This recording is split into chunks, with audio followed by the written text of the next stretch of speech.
Semifinal का pressure, अब देखो कौन टिक पाएगा, इंडिया या इंग्लैंड कौन फाइनल में जाएगा। चक दे फटे, let's go for the win, चक दे फटे। Hey guys, welcome back to our channel. दोस्तों, क्या इंडियन टीम के जो स्पिनर हैं वो इंग्लैंड टीम के स्पिनर से कमजोर हैं? समझ में नहीं आया मुझे। भाई, इंडियन टीम के स्पिनर इतने स्ट्रांग है कि उनको टीम में जगह नहीं मिल पा रही है, और कोई बंदा आके बोल रहा है। वो बंदा कौन है यार?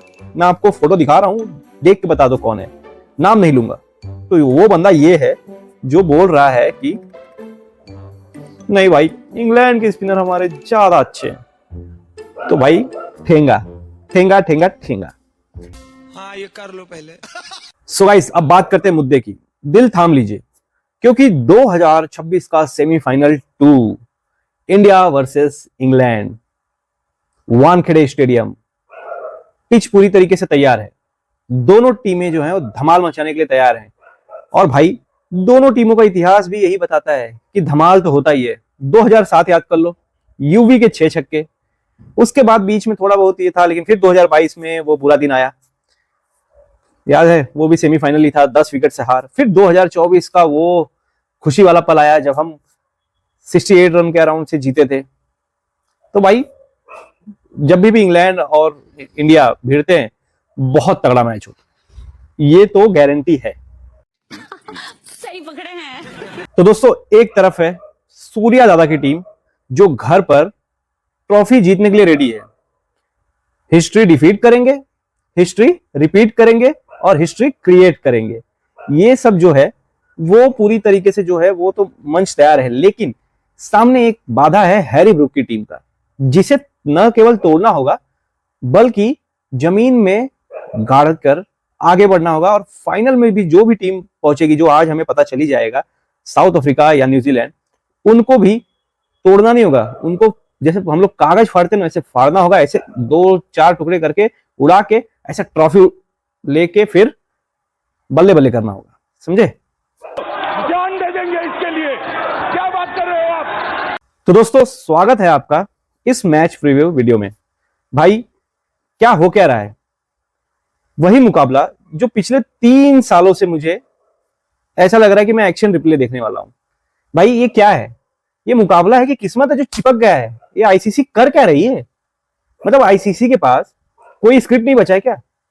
इंडिया वर्सेस इंग्लैंड सेमीफाइनल, मतलब इन लोगों ने ऐसा कर दिया है, इनके स्क्रिप्ट ऐसे खींचे आ रहे हैं पिछले 3 साल से कि जैसे ये रिश्ता क्या कहलाता है, जो कभी वो भी इतना खींचा जा रहा है कि वो खत्म होने का नाम नहीं ले रहा है। यहां पे भी वही हालत हो गई है। गजब बेइज्जती है कि भाई, क्या चल रहा है? अरे, सेमीफाइनल में कोई और टीम दे दो। ये क्या है? India versus England, India versus England, हद है यार। मतलब आईसीसी वालों ने क्या करके रखा यार? 2022 में इंग्लैंड ने हमें फोड़ा, 2024 में हम लोगों ने उन लोगों को कूटा, और अब वापस से 2026 का एक ऐसा लग रहा है ये तो डेजा वू हो चुका है कि आंख खोल रहे हैं, सेमीफाइनल में फिर इंग्लैंड दिख रहा है, आंख खोल रहे हैं फिर इंग्लैंड दिख रहा है। मतलब चल क्या रहा है भाई? अब मुझे डर इस बात का है, इस बार का नहीं कि 2026 में क्या होगा, अब मुझे डर इस बात का कि 2028 में क्या होगा। क्या 2028 में फिर से इंडिया और इंग्लैंड सेमीफाइनल खेलेंगे? लग तो यही रहा है कि जिस हिसाब से आईसीसी वालों के पास स्क्रिप्ट आया है, उस हिसाब से यही लग रहा है कि उन लोगों ने स्क्रिप्ट बनाना ही छोड़ दिया है। वो 2022 के स्क्रिप्ट को ही कंटिन्यूअस साइन वापस से साइन कर रहे हैं, फिर मिटा रहे, फिर साइन कर रहे, फिर मिटा रहे, फिर साइन कर रहे। उनके पास और कुछ काम ही नहीं है, ऐसा लग रहा है। परंपरा, प्रतिष्ठा, अनुशासन। तो दोस्तों, अब बात करते हैं मुद्दे की। तो मैच है कहां पर? वानखेड़े की पिच पर। वही वानखेड़े जहां पे 2011 में सचिन पाजी ने वर्ल्ड कप उठाया था। वही वानखेड़े जहां 2016 में वेस्ट इंडीज ने हमारे सपनों को चकनाचूर किया था। याद है कि नहीं? याद तो होगा ही यार। और ये वही वानखेड़े जहां की पिच इतनी छोटी हो गई है कि अगर बैट्समैन जो है, अगर वो छींक दे तो बॉल जो है अपने आप चला जाए 6 के बाहर, है कि नहीं? ये तो लेटेस्ट न्यूज है। लेकिन इंग्लैंड वालों, खबरदार, छींकने की कोशिश मत करना। भले ही तुम्हारे पास बैच बॉल का कितना भी बड़ा, कितना भी भयंकर दवाई हो, लेकिन छींकने की कोशिश मत करना, वरना हमारा जो बुमराह है ना, वो ऐसा बॉल डालेगा कि आपके नाक जो है ना वो जाम हो जाएंगे, तो आप ना छींक पाओगे ना सांस ले पाओगे। और जो थोड़ी बहुत कसर रहेगी वो हमारा शर्मा और संजू ये दोनों पूरी कर देंगे। तो खबरदार कल के मैच के लिए। बड़े खतरनाक लोग हैं।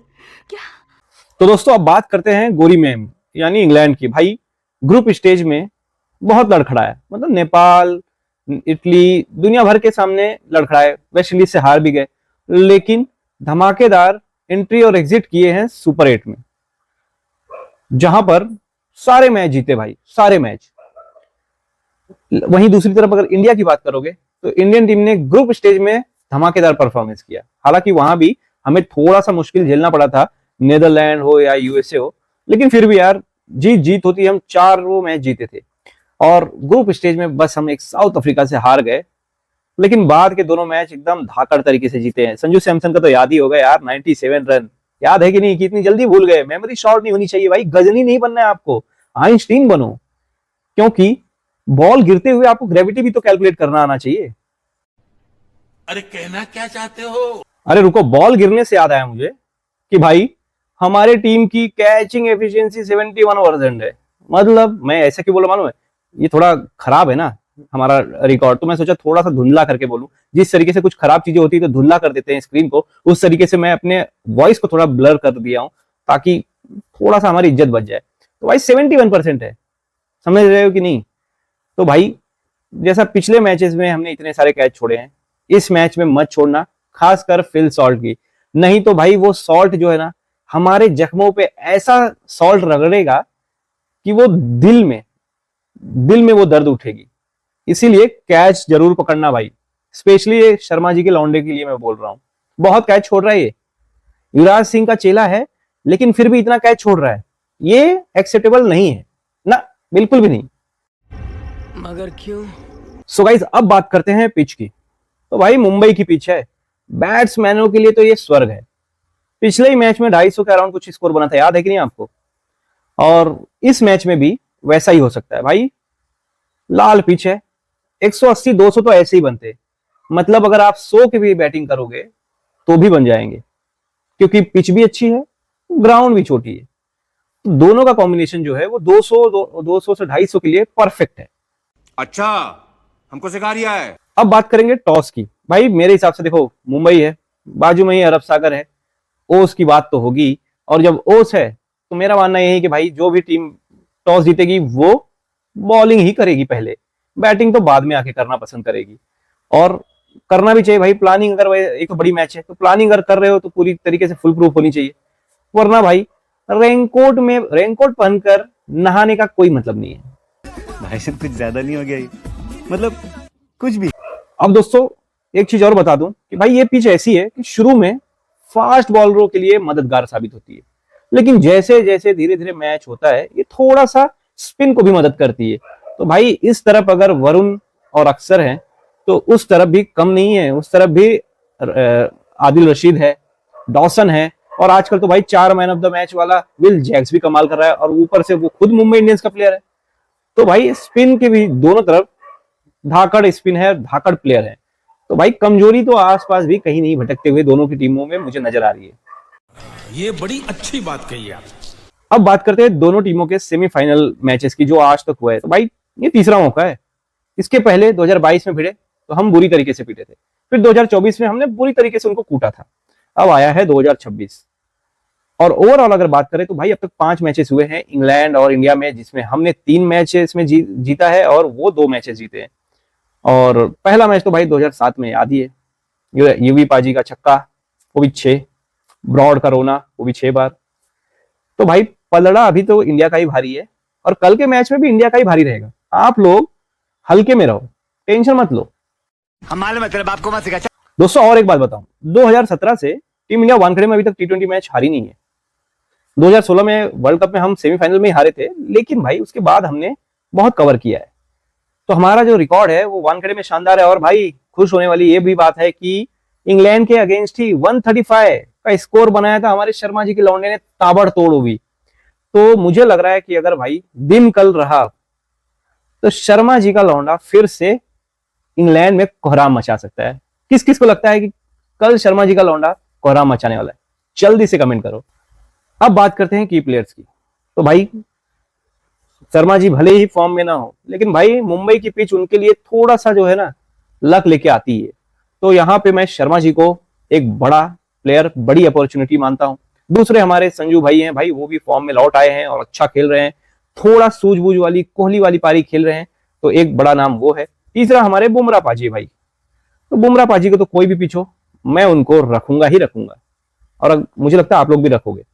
इसके बाद अगर इंग्लैंड की बात करेंगे तो भाई विल जैक्स बहुत तगड़ा खेल रहा है, चाहे नेपाल हो चाहे इटली हो, चाहे भाई 4-4 मैन ऑफ द मैच ऐसे हलवा नहीं है ना जो कभी भी आया बना खा लो, नहीं भाई, तो वो बंदा सबसे बड़ा ट्रम्प कार्ड है। इसके बाद अगर देखा जाए तो भाई फिल सॉल्ट भले ही ज्यादा नहीं चला है, लेकिन ये बंदा अगर पावर प्ले ही खेल गया तो मैच उड़ा ले जाएगा। और तीसरा नाम मैं इनकी टीम से बोलूंगा, इनका कैप्टन हैरी ब्रूक, सेंचुरी मारकर आ रहा है, और भाई जब ये खेलता है तो लगता ही नहीं कि ये 200 के स्ट्राइक रेट से खेल रहा है। और ये बंदा टेस्ट मैच में वनडे खेलता है, वनडे में T20, और T20 में मुझे लगता है T10 वाला बैटिंग करता है। तो इस बंदे के पास स्पीड की कोई कमी नहीं है, तो इंडिया को इससे तो बच के ही रहना है। हो सके तो इसको उड़ा दो शुरू में ही। बात तो सही है। तो दोस्तों मेरा प्रेडिक्शन कहता है कि यहां पे ना 60-40 के रेशियो में इंडिया का पलड़ा भारी है, क्योंकि हम अपने ही होम ग्राउंड में खेल रहे हैं। हमारी होम क्राउड जो है वो इंडिया इंडिया वंदे मातरम गाएगी ही। इसके अलावा हमारी जो स्पिन डिपार्टमेंट है वो भी थोड़ा तो एज कर रही है, तो इसलिए मैं इंडिया का पलड़ा भारी मानता हूं। बैटिंग में देखो दोनों टीमें खतरनाक है, बॉलिंग की वजह से ही थोड़ा बहुत 19-20 का फर्क है, इस वजह से इंडिया है। आप लोगों का क्या मानना है ये मुझे बताओ।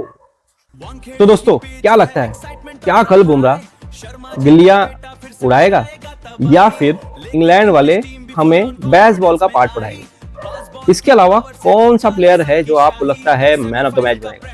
कमेंट बॉक्स में कमेंट जरूर करें। और हाँ, अगर वीडियो पसंद आया हो तो वीडियो को लाइक भी कर दो, चैनल को सब्सक्राइब भी कर दो, और शेयर करना तो बिल्कुल मत भूलना। ठीक है, मिलते हैं आज के लाइव रिएक्शन वीडियो में।